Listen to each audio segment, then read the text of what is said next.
Assalamualaikum warahmatullahi wabarakatuh.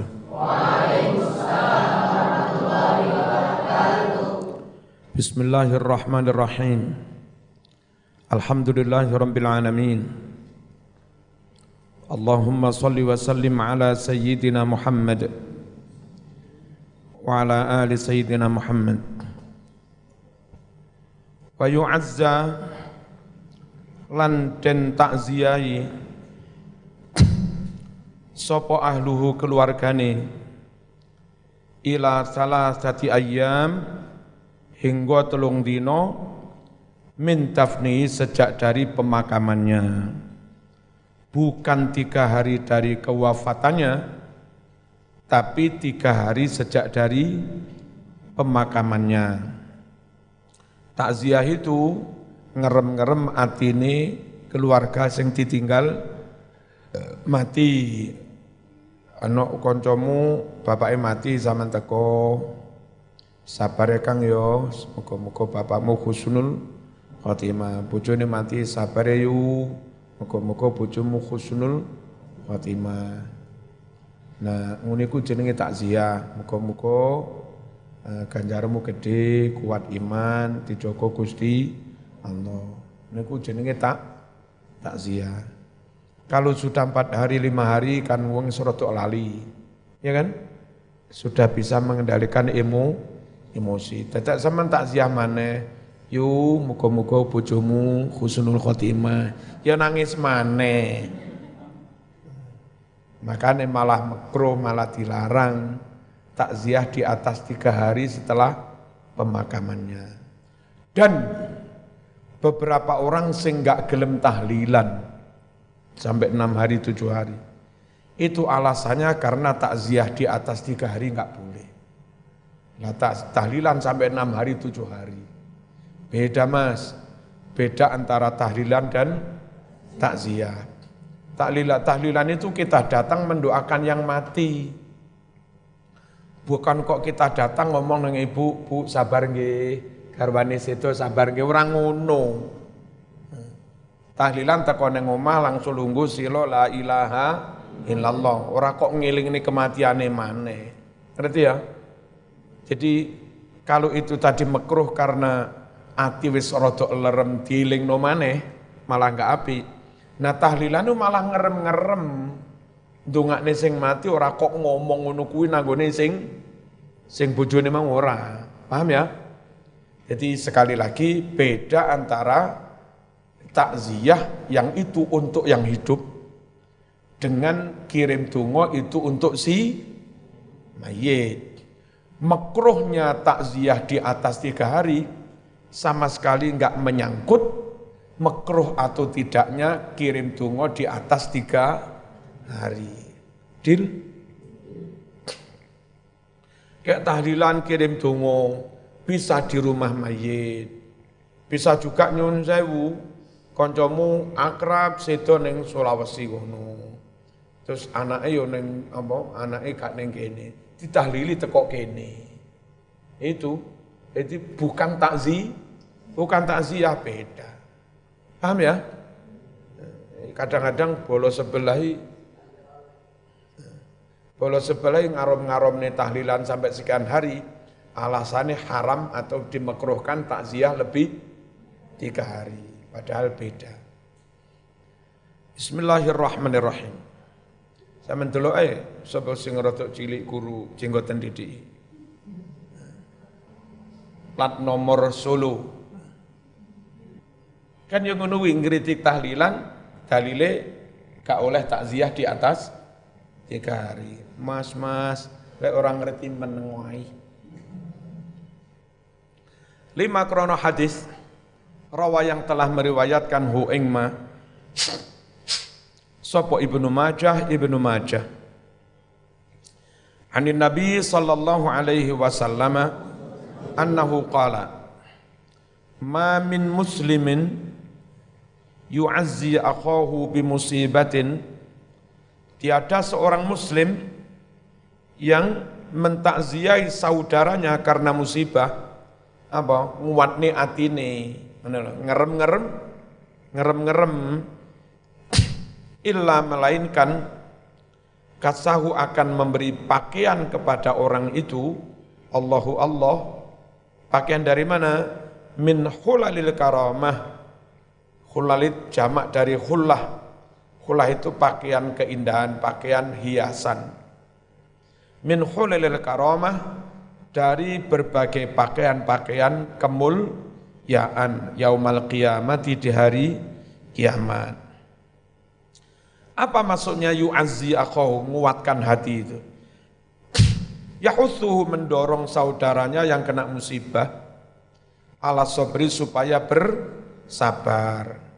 Wa yuwasihi, dan menghiburnya, bisa juga maknanya memberikan bantuan. Wasa yuwasi, masdarnya muasat, itu bisa maknanya menghibur, ngerem-ngerem, bisa juga maknanya memberi bantuan. Bimithli qawlihi, semisal dengan ucapan a'zamallahu ajroka, muga-muga Gusti Allah paring ganjaran sing gede menyang sampean. Ndongakne ngono kuwi karo salaman templek 200.000, ngono mesti guyu. Ndongakne ngono tok ra katik salaman templek ya. Batu kurahu, dan dimakruhkan takziah ba'da salasati ayyam, setelah lewat 3 hari dari pemakaman. Illa li musafir, kecuali bagi musafir, saman umroh, terus di tengah umroh koncomu bapake sedo, pulang umroh sudah hari kelima, takziah apa enggak? Tetap takziah. Kenapa? Apa enggak makruh? Enggak, karena sampean baru datang dari safar, musafir. Li annal hazan, krono setune rasa sedih, susah, iku yantahi, berakhir, biha, dengan waktu 3 hari, ghaliban umumnya. Karena hari ketiga mulai hari keempat wis rodok lali, rodok lerem, fala yustahsanu, maka tidak bagus tajdiduhu, mengingatkan kembali tentang kesedihannya, ngenyari kesedihan. Kama yukrahu, sebagaimana dimakruhkan, tikroruha, mengulang-ulangi takziah. Saiki takziah menimben takziah maneh. Saiki takziah, yu sing sabar yo. Sesuk ngomong, yu sabar, iya sabar aku. Kecuali kalau takziah cok khawatir. Ono anak cilik-cilik, apa? Pak, aja Pak. Iya.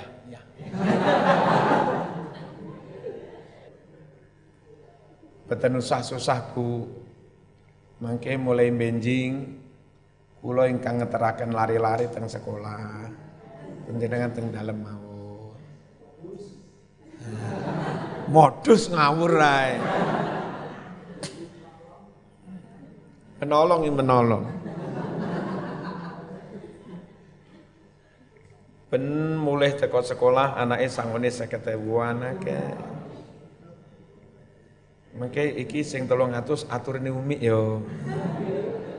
Nah mengke mature terus pundi? Keng ayah.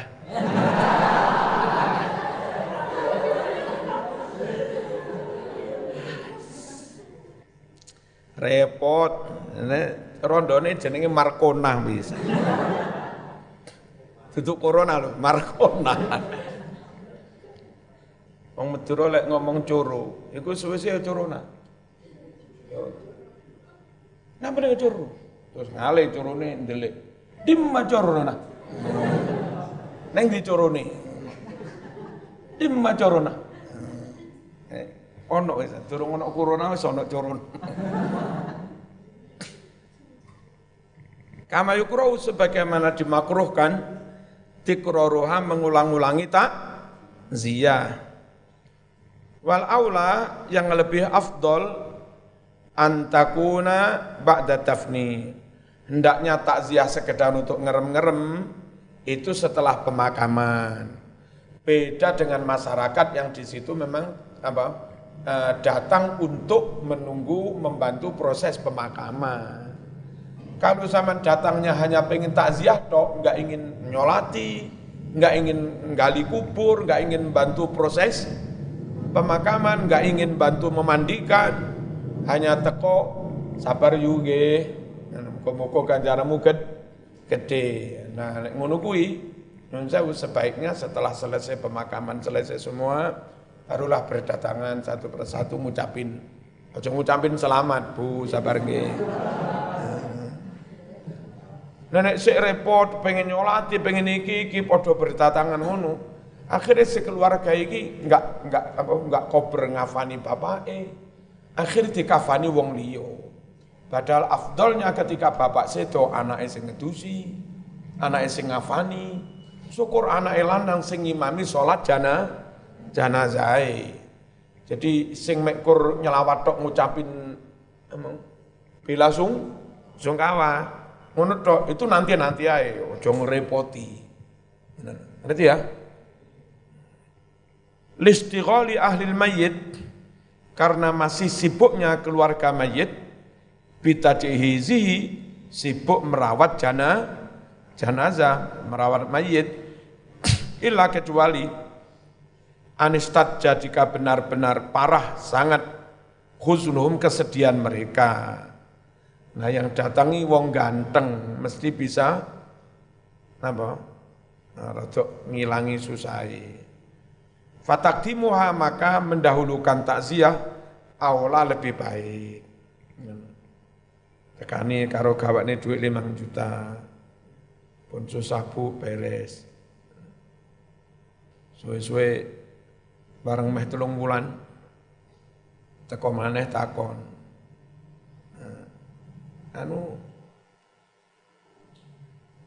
Abine lari-lari kok sidone tanggal pinten bulan nopo to? Oh dereng telas nggih idahe. Dereng mengke lek pun telas idahe nyuwun tulung kula ingkang dikandhani rumiyin nggih. Ampun tiyang sanes lho. Kedah kula rumiyin sing dikandhani. Kek nyapon. Muasatan krono menghibur lahum kepada keluarga mayit. Walaitsfanu tidak boleh dikubur isnani 2 mayit fi kubrin dalam satu kubur illa lihajatin kecuali karena hajat penting banget.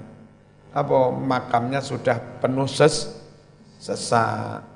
Terpaksa makam yang sudah ada digali lagi, ditumpui mayit yang baru. Terus nanti untuk menandai ada 2 mayit, patokane yo 2. Gitu.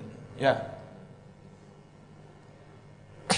Rawat telah meriwayatkan Al-Bukhari, Imam Bukhari, an Jabir bin Abdullah radhiyallahu anhuma, anna Nabiya sallallahu alaihi wasallam kana yajma'ur rajulain, bahwa Nabi itu mengumpulkan 2 mayit jadi satu, min qatla Uhudin, dari para korban atau orang yang gugur di perang Uhud. Yang gugur kan banyak, berapa itu? 70 apa berapa itu? Nah, kalau dikubur satu persatu, gali 70 galian, gali belum selesai, wis dipasar, dipanai karo musuh, Mas. Iya kan? Mending akhirnya gali rodok gede bisa berapa mayit gitu. Ya, karena darurat. Kayak begini nih, terus dulu kayak korban tsunami Aceh. Ayo kuburin siji-siji apa nih kak remak sing. Ya wis isone wis dibego itu. Bego sampai berapa ratus meter. Kalau yang bisa dimandikan, dikafani, disolati ya dilakukan, kalau enggak ya bisa-bisa. Terus jejer baru diuruk bareng-bareng. Ya gitu. Darurat. Kalau satu persatu selesai 3 bulan, ambune ya enggak karu-karuan busuk. Jadi kalau perkiraan 2 sampai 3 hari sudah busuk, bagaimana si mayit itu dalam waktu kurang 2 hari sudah selesai dikubur. Nah ratusan ribu ngubur 2 hari. Kadek sing ngubur ya remek pisan. Ya. Ya, terpaksa 1 lubang, 2, 3, yang penting cepat dan tetap madhep kiblat kalau bisa. Kitab zakat, kitab tentang zakat. Tajibu wajib az-zakatu zakat fi khamsati asya dalam 5 barang, jenis harta. Wahya 5 jenis harta yang wajib dizakati. Yang pertama al-mawashi, ternak, unta, sapi, kerbau, kambing, wajib dizakati. Kalau ayam untuk dipelihara, itu enggak wajib dizakati. Kalau ayam nawa itu untuk dijual, beli dipelihara untuk dijual, itu wajib zakat karena tijaroh. Apa sih tijaroh itu? Tijaroh itu ngelakoni bondo, kulak dol, terus mundak-mundak itu namanya tijaroh. Kalau zaman tuku tidak untuk dijual, namanya bukan tijaroh. Terus jangan lupa, uang tukar tambah mobil, itu sebetulnya dagang tijaroh. Karena dia indikatornya kuat. Mobilnya bolak-balik ganti, 3 dino ganti, sedino ganti. Cek sugih kon gonta ganti lah payu. Berarti ketika dia beli niatnya dijual, itu namanya dagang. Beda dengan orang beli yang beli dipakai. Tapi suatu saat waleh pengen ngedol. Itu ngedol bukan untuk didagang, ancen waleh. Dijual terus golek duit maneh tambah golek sing apik maneh. Itu membeli untuk dipakai. Nah iki mang 2 dino ganti, seminggu ganti, masuk waleh. Nah karena itu dagang, dan awas, tukar tambah mobil itu sudah 1 nisab. Wong 1 nisab itu antara 40 sampai 50 juta lek dikuruskan. Nah mobil dagang kamu mobil Avanza, ono 50 juta per Avanza. Avanza umur setahun, 2 tahun, ono 50 juta. Lebih, piro? 70? Bisa 100 lebih itu.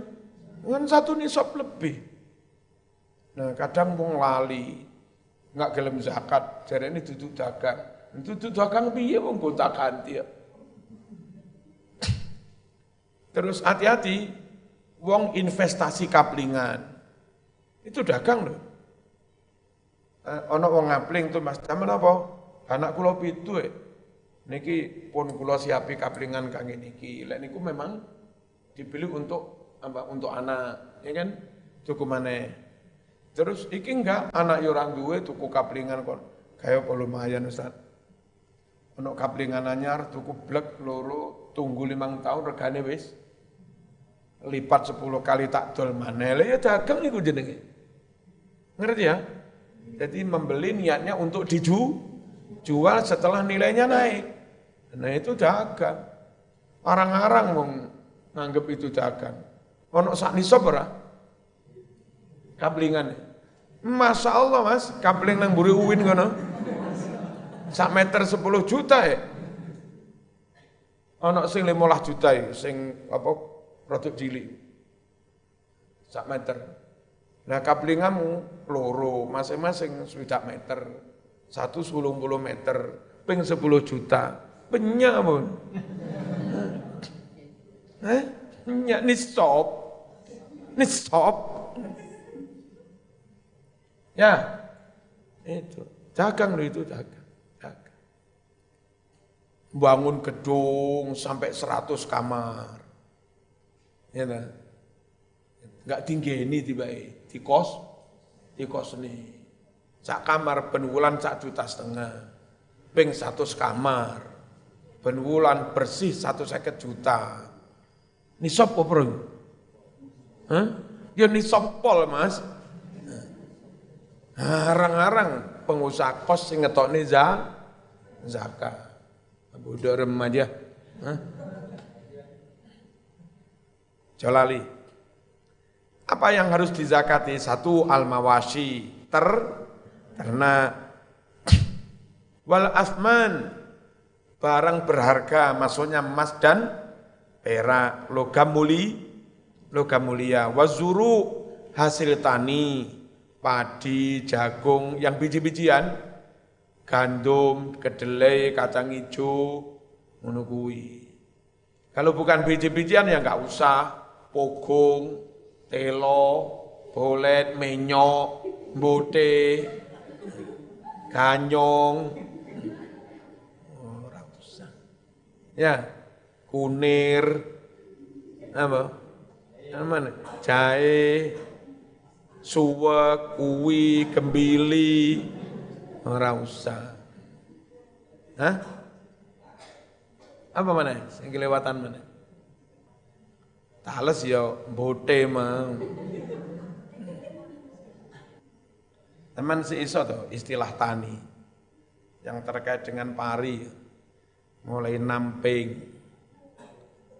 mopok, meluku, garu, angkler, daud, ngosrok, matun.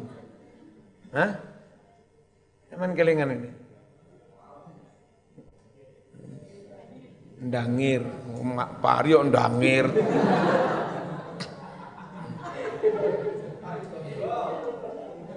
Nyemprot, ngemes, ngono kuwi. Enak, lek wis panen ngerit, geblok, nyilir. Apa nyilir? Mun iku aja lali. Kemuto.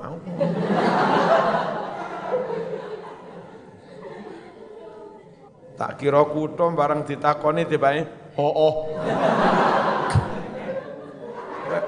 Cah Karangsono kono lho.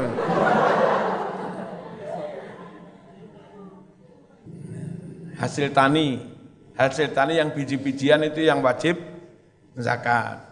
Kalau golongannya polo pendem, uwi, gembili, suwek, enggak wajib zakat. Kencur, wasimaru buah-buahan yang wajib dizakati hanya dua, anggur sama kurma, karena memang memungkinkan disimpan lama. Ya, jadi panen kurma ini setahun ya kuat, 2 tahun kuat, enggak busuk. Anggur dipeme jadi kismis loh. Itu setahun 2 tahun dikarungi enggak masalah. Nah, sampean telo bedo saiki meneh wis mbuki ya ta.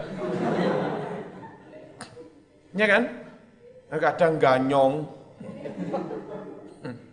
Emang ngerti ganyong? Nyontrot.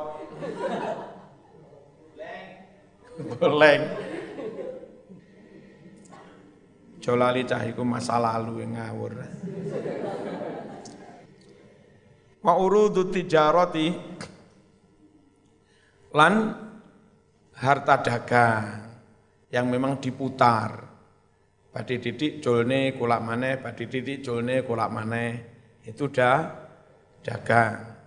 Al aslu utawi dalil dasar fi wujubi zakat mengenai wajibnya zakat mutlakon secara mutlak ayatun adalah ayat-ayat wa ahaditsu dan hadis-hadis.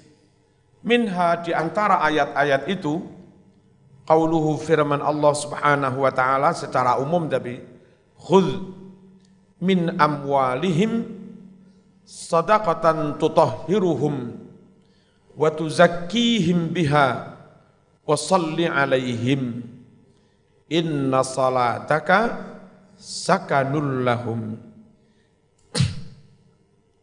Menurut macane sakan itu 3 huruf, langsung tekan huruf pertama sakanul lahum, otomatis bener. Jatah mau tekan huruf kedua malah dawa didik tawallud sakanul lahum, lo salah. Pokok 3 huruf tekan pertama inna salataka sakanul lahum. Nah, carane maca iku Mas. Orang ngono Jepang orang ngono ngawur. Jepang beda maneh. Inna salati wa nusuki wa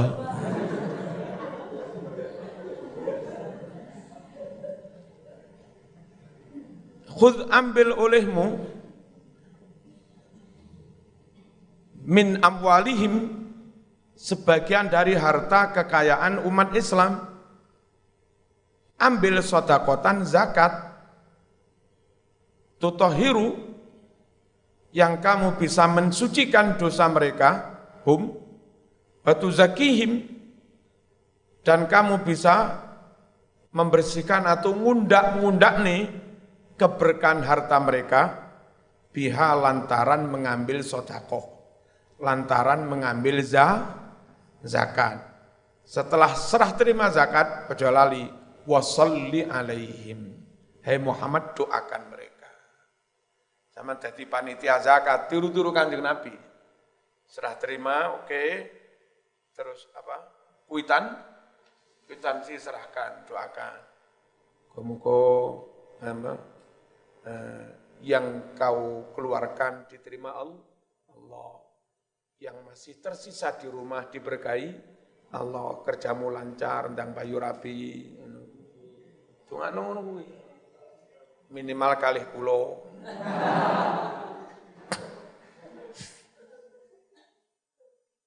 Washolli alaihim, doakan mereka setelah serah terima. Apa maknanya? Tutahhiruhum wa tuzakkihim. Tuslihu, engkau Muhammad bisa memperbaiki ahwalahum, keadaan mereka. Wa tahfaduhum, dan engkau hai Muhammad bisa menjaga mereka minasukhi, dari sifat bakhil. Sukhun dan bukhlun itu makna Jawanya sama-sama bakhil, tapi beda. Kalau bakhil itu eman memberikan kepada orang lain, itu bakhil. Kalau sukhun lebih dari itu, dia punya, itu enggak mau memberikan ke orang lain, ya kan? Dan ketika plestoma itu, ketika orang lain punya atau Allah memberikan orang kepada orang lain, dia kok enggak neng aku sih? Kok bukan saya yang diberi? Jadi nemen.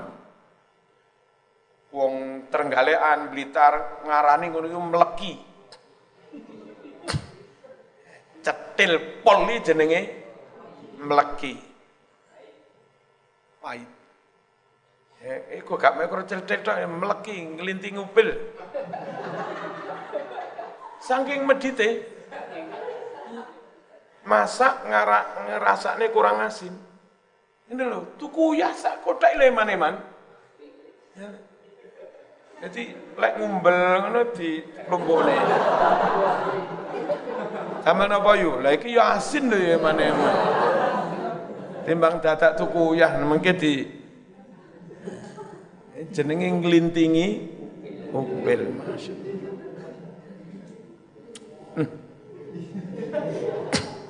Wong koyo ngono iku kok bengi nang gawa senter.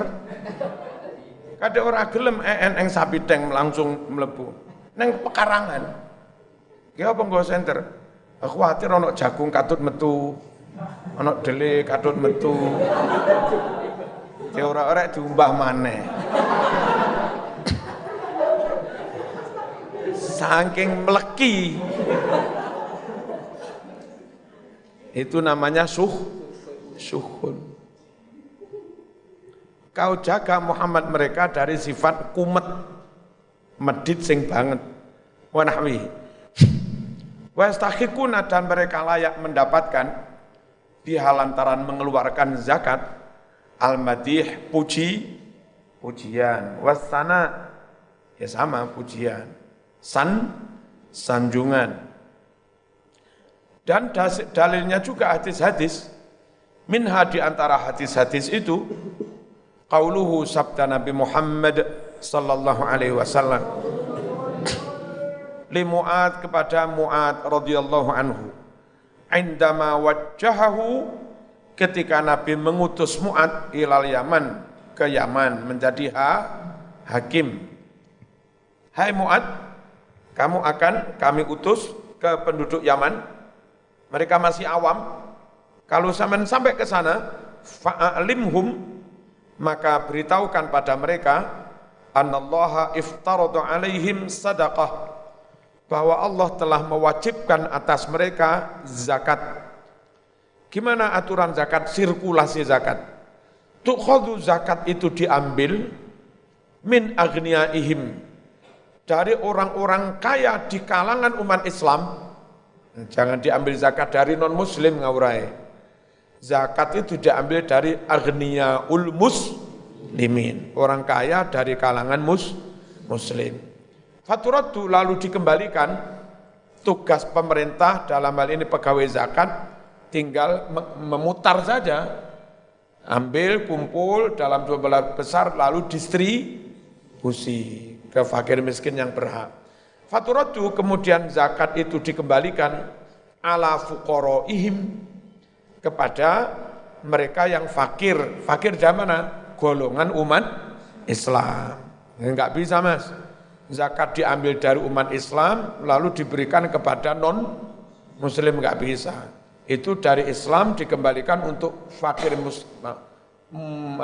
miskin yang muslim. Nah, wali kota, pejabat, bupati, rektor UB yang kampus umum, yang tahu-tahu motong 2,5%, itu harus dipilah, ya kan? Dari pegawai dan dosen-dosen yang muslim. Ini pegawai dosen-dosen non-muslim. Yang ini sifatnya bukan zakat wong non-muslim. Yang muslim pun ya dilihat. Ini orang ini gajinya berapa? Dan orang masing-masing ditanya, sama dengan ini sakulan teh apa sempat nabung? Ini kula tabung. Gaji setahun, mboten patek kula pangan, kula tabung biasanya ngumpul ngantos 70 juta setahun. Ini sudah haul 1 tahun dan 1 nisab wajib zakat. Perkara bayar cicil berbulan. Nah, ada akad dipotong otomatis. Tapi niatnya dari muzaki, dari dosen-dosen itu, niatnya ditaukilkan kepada pihak yang ngurusi itu. Ngerti ya? Nah, kalau begitu, resmi menjadi zakat dan harus diberikan pada asnaf 8 itu. Tidak boleh untuk bangun-bangun jalan, bangun langgar, bangun masjid, nggak bisa. Tapi ada juga nyun sewu, mereka tetap dipotong sekian persen, padahal mereka nggak punya tabungan, apalagi sampai sudah juta. Oh kadang tanggapi tulas wis rada emin. Ya, jadi sama sekali nggak nisab. Itu loh. Juga nggak sampai haul, jangankan sampai numpuk setahun Mas. Wong tanggal 29 wis entek gimana haulnya. Yang kayak begini ini kalau dipotong itu nggak bisa dinamakan zakat. Karena belum wajib zakat. Ya apa? Itu harus dipilah lagi, itu namanya infak. Dan kalau infak sifatnya nggak wajib, hanya sunnah. Masing-masing ditanya kerelaannya. Piye sampean? Nggih pun kula mboten padha dipotong. Sing itu enggak bisa oleh dipotong. Enggak oleh dipaksa. Perkara akhirnya dekan, rektor, dia minta datang, kayak apa? Damel ngurus kenaikan pangkat, repot aku. Kon dipotong ya angel. Aku nanda tangani berkasmu repot. Kan ono timbal balik. Itu monggo diatur bagaimana. Yang jelas yang begini ini statusnya infak. Nah monggo dikelola sendiri. Tidak harus untuk zakat. Nyun sewu, ono karyawan swasta, tukang kebun, terus mari tabrakan. Perlu bantu ambilkan dari itu dikit. Ono lho. Ono nyun sewu karyawan Joko rabi. Mosok fakultas enggak bantu rek ambil 500.000 gawe ngono gitu. Itu karena infak rodok leluasa. Atau dosen-dosen itu karena rumahnya agak banyak punya TPQ dilongi titik-titik itu mau entah berapa ratus ribu nggih bayar guru TPQ boleh karena bukan zakat. Al-Fatihah.